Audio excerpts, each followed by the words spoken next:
From 1974 comes Future Tense, a short but powerful science fiction radio series that adapted the works of great writers like Heinlein, Clarke, and Pohl. Produced in Minnesota, these broadcasts use sharp sound design and bold storytelling to carry listeners into strange new worlds. Though its run was brief, each surviving episode offers a rare glimpse into 70s radio imagination. Tonight, journey back and experience the wonder of Future Tense.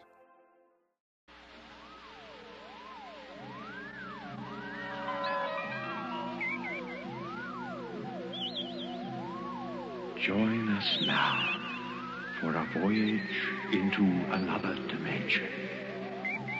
A journey into a realm as infinite and limitless as time itself. Our destination, the farthest reaches of the imagination. WMUK Special Projects presents Future Tense.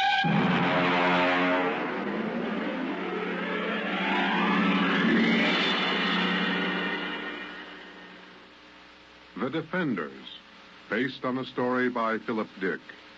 And now we bring you a special film on the destruction of San Francisco by radioactive pellets released this week by robots of the Asian Confederation. This bombing was televised by robot cameramen of the Western Confederation as it took place. What you are about to see is a rebroadcast. Here you see the heroic robots, the leadys, who defended San Francisco against the dastardly attack. Of course, since all human life has been under the surface of the earth for 16 years, there was no actual loss of life in the sense we know it. Still, the vicious destruction of Western leadys by this sneak attack by Asian robots. The surface war, that's all we hear. That's all everybody works for. 90 cents out of every dollar goes for the surface war. Every man, woman, and child either inventing new weapons or manufacturing robots to fight for us or taking care of the people who are doing the inventing or manufacturing. Mary, take it easy. Oh, I'm sorry, Dad. Oh, maybe you've been working too hard at the university. Maybe. How's the study coming? All right. Colonel Morris was asking about it today over at Supreme Headquarters. I'm still working. Mary, you haven't mentioned the enemy much. What's there to say? Well, is he as hateful as ever? He hasn't been feeling well. Oh, it's a pity. I hope he doesn't die. After all, he's the only living captive member of the Asian Confederation. How old is he, by the way? 34. Oh, you're joking, of course. No. Why, Mary, Western society only moved under the surface of Earth. Oh. Now, that would mean that the enemy was captured when he was only a boy. Yes.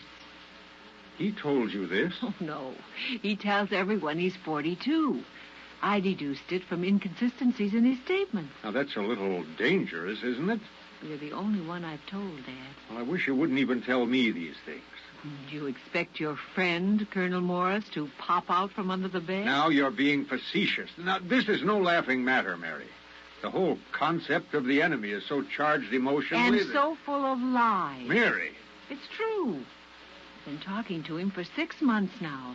He's just an ordinary young man who happens to have had the bad luck to come to symbolize every hated thing we fight against. I've heard him speak. He is hateful. He knows what to say if he wants to keep alive. Mary, I don't want to hear any more of this. I'm sorry, Dad.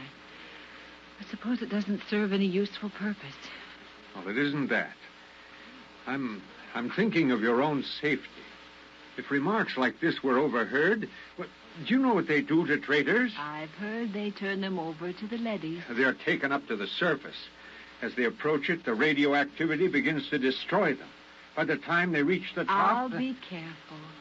Good. Now then, why don't we stop this morbid talk? All right. Dad? Yes? What was it like What? on the surface? Why, don't you remember? Uh-uh. Oh, no, of course not. You were only about 6 at the time. Well, it's best not to talk about it too much. Well, tell me, Dad, please. Well, it was quite different from living underground. We lived in a valley. Your mother and you and I. There were pretty farms along the floor of the valley. Little white houses, green fields, and trees. Oh, and there were birds. Yes, I'm afraid the birds are extinct now. It must have been hard for you, those first years underground. Well, it wasn't pleasant. But I had my work at the War Institute. There was so much to be done then. Building the leadys to take over the surface war. Designing the pneumatic tubes to get supplies and weapons up to the robots. Organizing the robot consoles on the surface. And, of course, the constant fight against radiation leakage. Now, they're still working on that one. I wonder what my life would have been like if it hadn't happened. About all I know is metal walls and great roaring factories and barracks. Well, nobody wants to live this way, mind you. We have to. Someday, when the enemy is defeated... What makes you think you'll be defeated? The Asians are just as secure underground as we are. When our leadys conquer theirs... Dad. What is it? Dad, the enemy, the one I've been interviewing. I thought we weren't discussing him. He mentioned a word to me. A word? Yes. It seems to me that I've heard it before, when I was a little girl. Well, it's best to forget those things. No. I don't know what it means, but I have to ask you. I'd rather you didn't. Please? Well... The word is peace. Oh, Dad, I'm sorry. I didn't mean to shock you. I think I'll go up to my room. I have to get up early. I'm taping an interview with the enemy. Excuse me.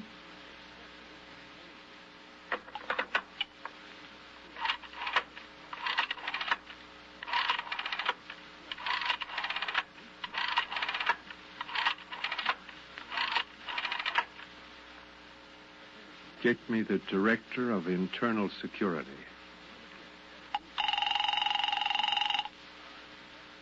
Yes? Morris, this is Donald Taylor. Yes, Donald. It's about my daughter. Mary? Yes, she's been working with the enemy, as you know, compiling a new study. Yes. I'm afraid from some of the things he's told her that he may not be completely, completely sane. Oh? I thought perhaps you might, supervise their relationship a little more. After all, she's been spending almost 6 months in his company, several hours a day. I see what you mean. Now, I don't mean to suggest that anything has happened already. Her attitude... Don't concern yourself about it. Everything will be handled discreetly.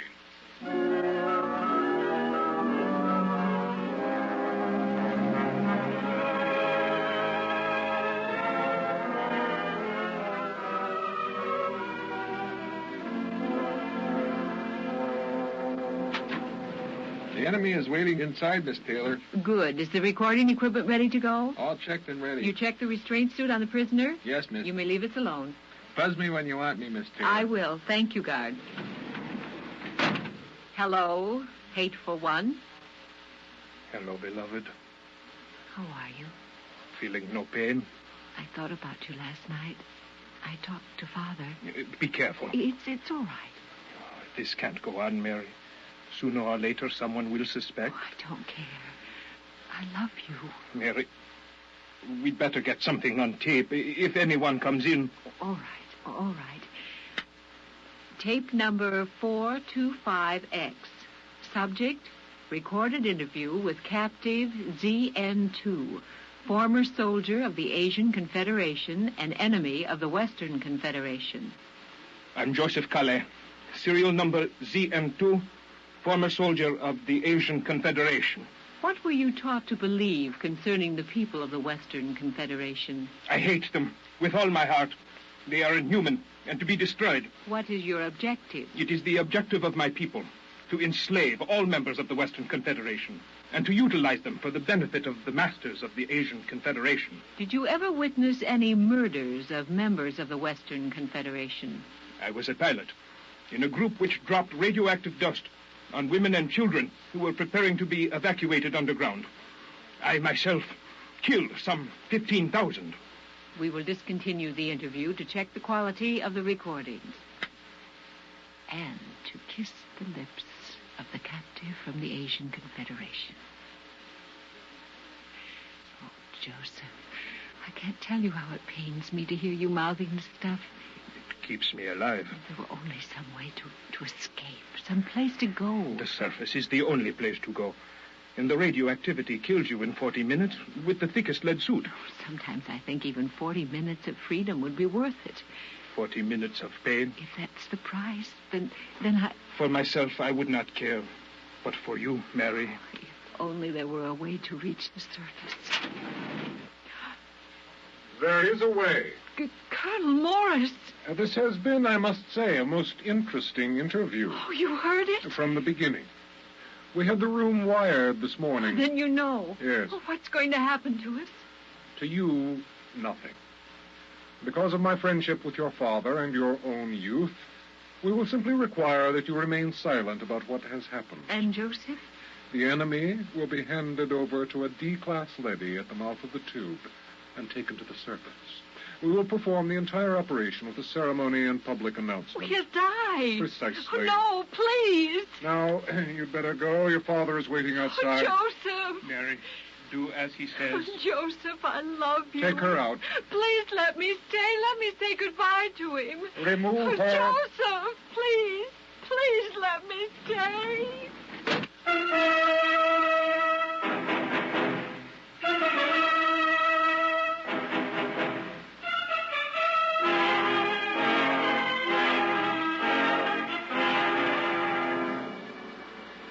Father. Yes? Did you talk to Colonel Morris? Yes. And? He has permitted you to come along and watch the ceremony, provided there's no display of any sort. And, of course, a public denouncement of the whole matter. He's prepared a statement to the effect that the enemy tried to dupe you, that he used hypnosis. Well? I'll sign it. The ceremony is at the foot of the tube, tomorrow morning at 6. At that hour, the enemy will be handed over to a D-class leady, which is being brought down from the surface. Remember your promise.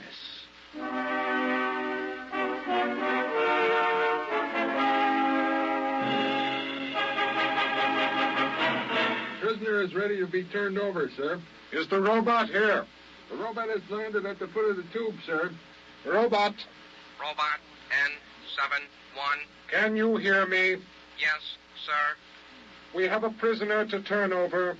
He is to be taken to the surface and destroyed. Yes, sir. Before we send him into the radiation lock, there are a few questions that the military would like to have answered. Yes, sir. How is the war going on the surface? The war continues.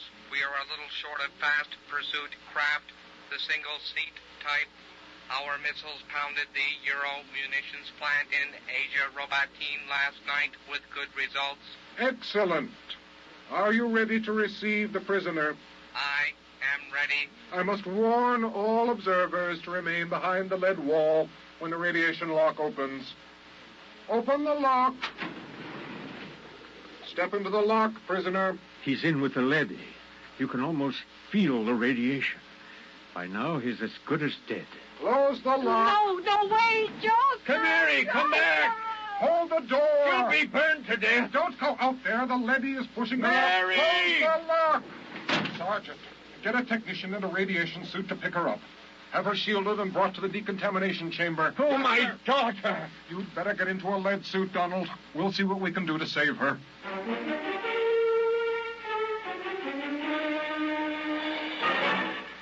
How is she? Bad? I don't understand it. Oh, what's wrong? She's cold. Not a trace of radiation. Oh, you mean the leady wasn't radioactive? It's impossible. Those robots are exposed to enough radiation in an hour to kill a regiment. Well, could the counter be defective? I checked it. No, it must be some freak. Somehow she avoided exposure to the rays. Well, you're a very lucky man, Professor. I'm going to send an order to the surface asking that the same leady be sent down again. There's something very strange about the whole business. Father. Mary! Oh, what are you doing here? In a radiation suit. This is the same leady, isn't it? Oh, yes, I was just going to examine it. I want to examine it with you. Why? Well, this is the leady that took Joseph up. I want to speak to it and find out. And now, Mary, why torture It's yourself? more torture this way. I have to know if he's alive or dead. I have to know. He's dead. The leady will know. Please, Father, please. Oh, very well. Open the lock, guards. Ready, Mary? Ready. Let's go in.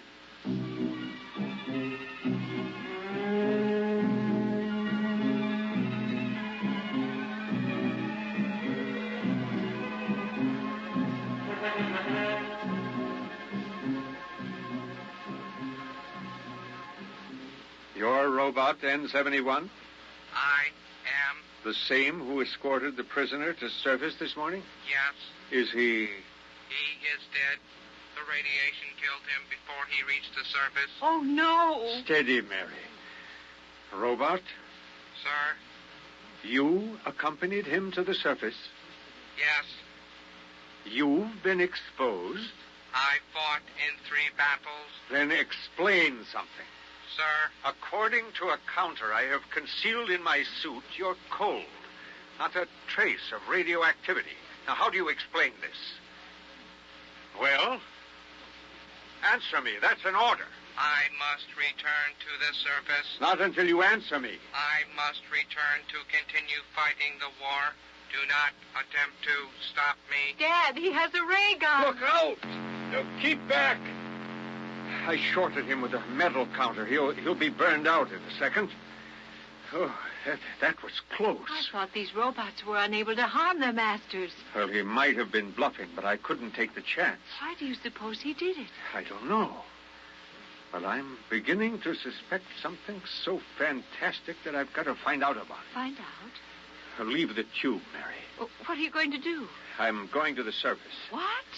My suit will protect me for about 5 minutes up there. No one has been up to the surface for years. It's illegal. I know all about that. Now, will you leave the tube? No. I'm going with you. Mary, please. If you go, I go with you. All right.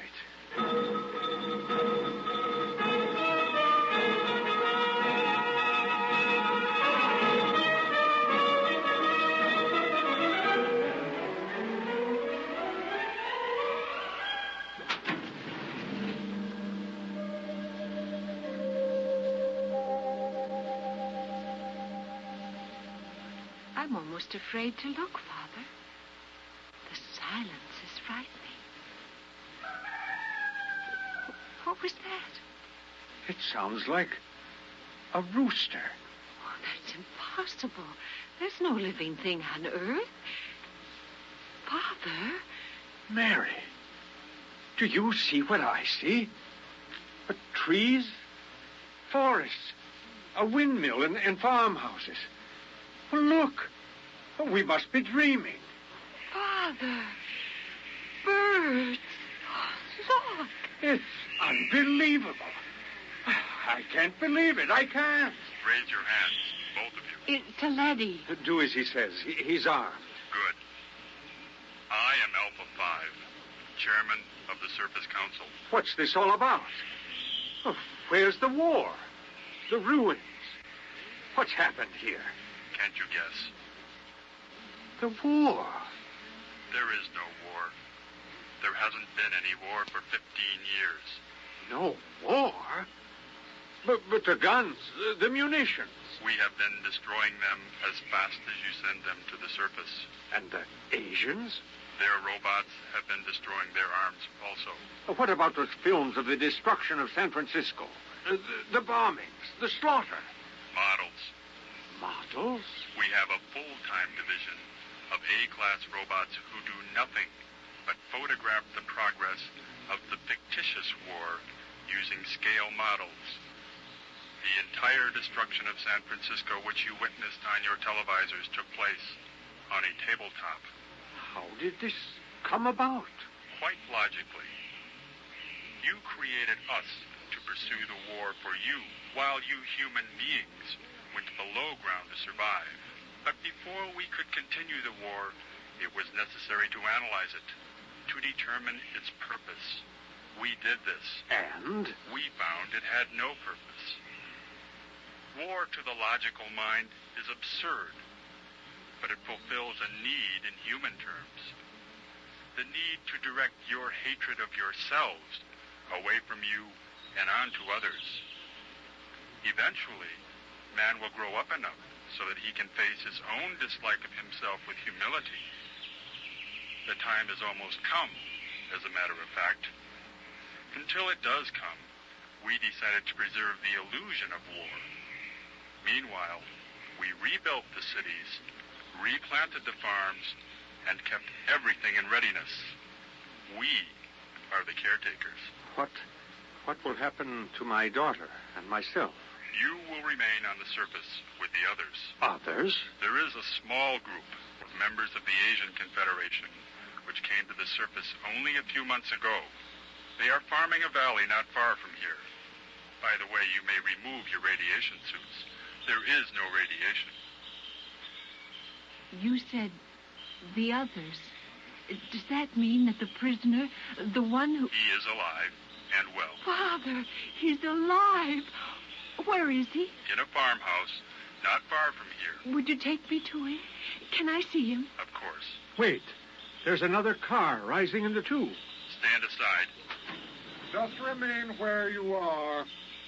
Sergeant, take this lady into custody. Yes, sir. Well, Professor, this is quite a sight. How did you happen to come here? The guard told us you had surfaced. We found the shorted robot where you left it, and we discovered it was cold, so we decided we'd better investigate. Good Lord, what a shock this is. Oh, a blessing, Colonel, not a shock. Do the Asians know about this? A few of them have surfaced, but the underground civilization is still ignorant of it. They think the war is going on just as our people do. You know what this means, don't you? Oh, it means the end of the war. It means peace. It means victory, Professor. It means we can mount a full-scale attack. We can drop hydrogen fission bombs right down their tubes. We can wipe out the whole race. No, but there's no need. There's no war. There will be. There will be. I'm returning underground to report this to Supreme Headquarters. You'll have to accompany me for security purposes. You cannot do that, Colonel. Since when does a robot give orders to a human? We were constructed to protect you. In this case, we will protect you from yourselves. Stand aside. We're going to the tube. I will be happy to stand aside, but you will not be able to descend. No? Well, we'll just see. Look out. Father, what is this? What happened? Look! Good Lord! They've destroyed the tube. We're sealed off. Exactly. We have always had heat bombs in readiness for just such an emergency. Lead and rock are fused for a depth of some 10 miles. It will be years before your people can reconstruct the tube. I don't believe it. It makes no difference to us whether you believe it or not. Men, destroy this robot. There are many more. Destroy him. Now. Look, down the road. Humans. A bunch of humans coming toward us. Why, they're waving. Those are Asians. Joseph! Joseph! Father, Joseph's with them. Ready your arms, men. As soon as they're close enough, I'll give the signal to fire. Colonel, in heaven's name, they aren't even armed. They're the enemy. Our only hope for survival is to join with them. We'll need food and shelter. If we destroy them... The professor's right, Colonel. We're cut off from our own people. Sergeant, another word and I'll have you court-martialed. Now, ready your weapons. Men, don't do it. Our only hope now is peace. Silence. I've got to warn them. Go back. Go back. All right, Professor, you asked for it. Now! Father! Ah. Father? Is he? Colonel Morris is dead. Thank you, Sergeant. You've saved not only my life, but many others. I couldn't see any other way, Professor. We gotta live, too. Father, Yes, Mary? does this mean that we can have peace?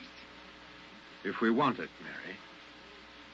If we really want it, we can have it.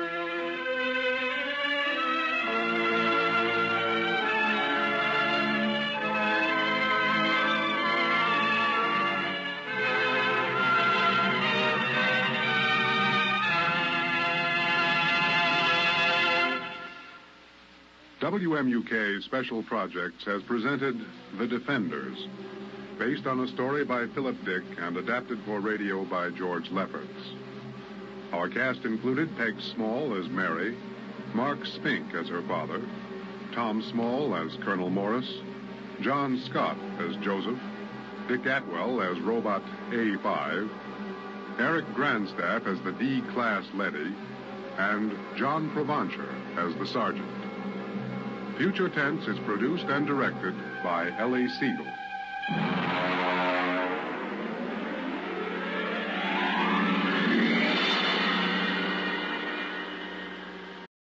Well, folks, that's all for this episode here on Randy's Old Time Radio Shows. Now, bringing these golden oldies back to life takes no small amount of time and effort from our good friend Randy, cleaning up the audio, converting the files, and making sure each show has the best audio possible. If you've enjoyed the program and you'd like to help keep these classics on the airwaves night after night, why not consider a small donation? Every penny goes straight to supporting Randy's work and helping this channel stay on the air. You'll find the links down in the description below. And for those of you kind souls who've already given, Randy tips his fedora to you. Your support truly keeps this old radio spirit alive. Thanks ever so much. And until next time, keep those dials tuned and keep the memories rolling.